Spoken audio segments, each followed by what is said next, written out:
Acorda, Diogo Lemos. Acorda, a diretoria do Confiança. 13ª rodada da Série C. O time entrou na zona do rebaixamento depois dos resultados da tabela e do próprio resultado do Confiança, que é o pior, contra o adversário direto. Segunda-feira abriu a janela de contratação e até agora nada de contratações para reforçar o elenco. Esse vídeo é sem edição, sem fundo verde, é um papo mais reto, um papo mais sincero com você, torcedor do Confiança, com a diretoria do Confiança, com a SAF, com a LG2, com os conselheiros, com os jogadores, enfim, com todo mundo que faz parte do nosso Dragão. Para o torcedor, o momento é de união. A gente tá junto com o time, a gente vai segurar na mão, a gente vai apoiar para chegar no final da competição, a gente conseguir a permanência. E eu digo, desde a quinta rodada que eu não acredito em classificação mais. A gente viu aí que esse ano a Série C ela teve um formato diferente em relação às contratações. A janela só veio abrir agora, né? Ia abrir na rodada que vem, mas já abriu agora, conseguiram uma antecipação. E por conta disso, as contratações feitas no início da Série C, os jogadores tiveram que ficar até agora, né? Então não tinha muito o que fazer. Eu vi muito torcedor dizendo, tem que dispensar, tem que tirar, tem que contratar, mas não tinha como contratar porque não tinha como inscrever. Mas já vendo, depois de 13 rodadas, e eu acho que antes disso, o panorama foi feito, as entrevistas do CEO, a entrevista do treinador, que o elenco precisava de reforços, né? Que o Confiança precisava chegar agora e trazer reforços para conseguir conquistar os resultados. E chegar agora, na primeira segunda-feira, que o Confiança tem a oportunidade de fazer contratações e não trazer ninguém, realmente é algo que preocupa. Já se ouve falar de pacote de contratações que deve ser anunciado a partir do dia de hoje, mas são jogadores que será que eles vão estar disponíveis para o próximo jogo contra o Botafogo da Paraíba? Será que esses jogadores já chegam com condição de jogo?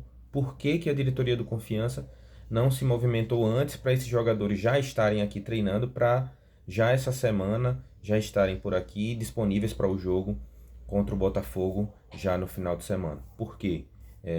Foram pegos de surpresa com a antecipação da janela, o acordo era para outra janela, mas enfim, o tempo está batendo na porta, a gente tem que se movimentar, no caso a diretoria, né? Tem que se movimentar nesse sentido. A gente ouve falar de que vai contratar mais, é urgente, não pode deixar para depois, não, tem que ser para agora e a contratação tem que ser assertiva, tem que ser jogador de qualidade. É difícil trazer jogador nesse momento para um time que está na zona de rebaixamento. Mas, assim como qualquer profissional, o dinheiro faz diferença em muitas situações. Tem muito jogador que, se tiver proposta de mesmo valor de times diferentes, em posições diferentes na tabela, vai para o que está numa posição melhor da tabela. Mas é a hora que a SAF tem que abrir os cofres. Tem que trazer jogador de qualidade, tem que trazer jogador bom, porque a gente está vendo aí que o elenco está carente, que o elenco está precisando de reforços, e aí um outro erro da diretoria foi já dispensar alguns jogadores, sendo que não contratou ainda os jogadores novos, né? Com todos os defeitos, foi dispensado o atacante Andrei Quintino. A gente também viu aí a iminente saída de Gustavo Nicola, que ainda oficialmente é jogador de Confiança, mas parece que não está treinando mais com o grupo. Enfim, e aí a gente vê alguns jogos onde o Confiança já chegou a terminar um jogo com 3 laterais direitos. Ludic, o Wellington e Valdir Júnior, porque não tinha meia, não tinha volante, né? Então, se o Confiança pensa em sair dessa situação, tem que começar pelas contratações. E isso tem que ser urgente mesmo. Faltam 3 jogos em casa, 3 jogos fora.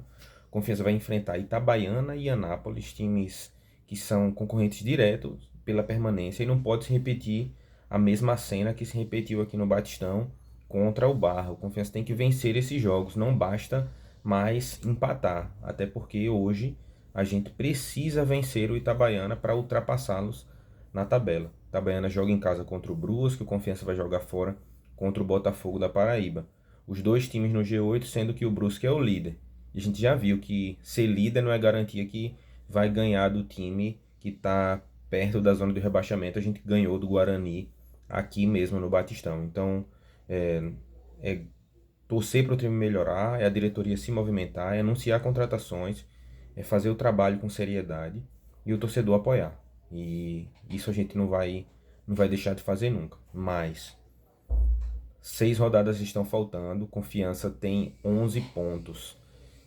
Confiança para permanecer, a média são 15, 16 pontos nos outros anos. Eu acredito que esse ano pode subir um pouco mais.